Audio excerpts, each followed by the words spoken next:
Hey, welcome back to Spinneret, and we're on with another show for all of you buyers, collectors, sellers, traders. This one's for you. Today, I'm going to focus on selling. Right, over my shoulder, you'll see a pretty well-known comic. This is Superman Man of Steel 18. It's a CGC graded book. And remember, CGC, as of right now, is the gold standard in grading. All right, you have CGC, you have PGX, you have CBCS. CGC is where you want to grade your book. This is a common grade right here that you can find for Superman Man of Steel number 18 at 9.6. Good grade, very good grade. However, if you've been paying attention to sales, this sort of book has now been going for about $30. $30. This is one time a book that was going for as much as $60, $70, maybe $75. What happened? Here's what happened. There was a movie called Batman vs. Superman, and it sucked. Batman vs. Superman had Doomsday in it. A whole bunch of speculation happened leading up to the movie, and people from all stripes bought in, they graded it, and they were waiting for the book to take off because Batman vs. Superman was supposed to be the best thing since sliced cheese. Well, it wasn't. It sucked, okay? It forced its head up the ugliest, most vile rectum than you can imagine and decided to live there. And of course, the books suffered for it as well. But that being said, a 9.6 Superman, the Man of Steel number 18 going for $30 is ridiculous. Look, let's say it only cost you cover price to acquire this book. Fine.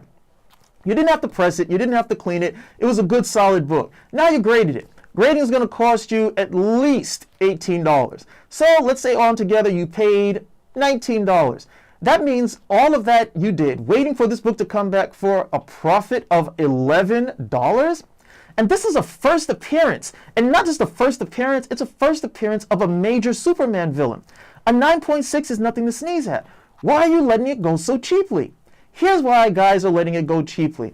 It's the mentality that, well, getting some money is better than nothing. No, no, no, no.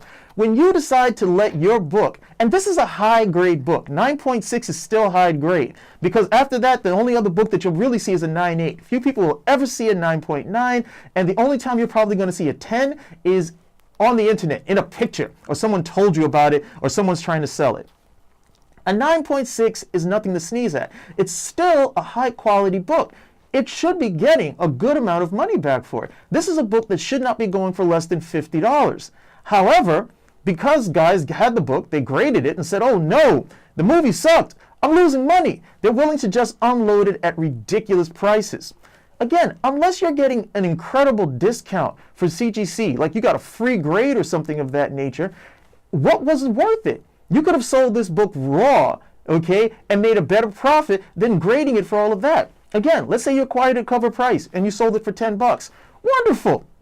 You sold it for $10, okay? You look at your cover price, you've made well over 400% profit. But if you took the time to grade it, you took the time to hunt down the book, you took the time to grade it, you waited for it to come back, you've got a 9.6. You're going to let it go for $30? No. Sometimes you have to be willing to play the game. And part of playing the game is waiting for the demand and the market to come back. Once you start selling for 30, the buyers are watching. They're watching. They're watching. If I can get it for 30, hey, maybe I can get it for 25. If I can get it for 25, maybe I can get it for 20. How low is this book going to go? And the thing is, people still want it. It's still a very collectible book. They still want it. But you screwed up.